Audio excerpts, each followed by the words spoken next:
माशाल्लाह जी माशाल्लाह, सुभान अल्लाह। रस चेक करें हरम शरीफ में, अभी नमाज हुई है और नमाज के बाद का ऐसा मंजर है माशाल्लाह से।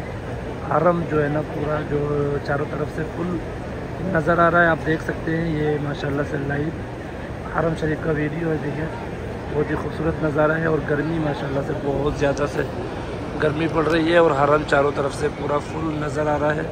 इतनी गर्मी में भी हाजी लोग माशाल्लाह से बहुत अच्छा लग रहा है। ये सब कुछ देख कर अल्लाह पाक से दुआ है कि अल्लाह इनका हज उम्रा सब अल्लाह कबूल फरमाए और इनकी मेहनत अल्लाह कबूल फरमाए। देखें माशाल्लाह से काफ़ी बड़ी तादाद में हाजी लोग हैं अभी और इनके लिए जो सुविधा है माशाल्लाह ये चेक कर सकते हैं। पंखे वगैरह, फुहारे वगैरह सब कुछ यहाँ पर चल रहे हैं। तो माशाल्लाह से बहुत ही बड़ी तादाद में है अभी हरम शरीफ में। और आज दिन है 21 जून 2024 का ये वीडियो है माशाल्लाह से।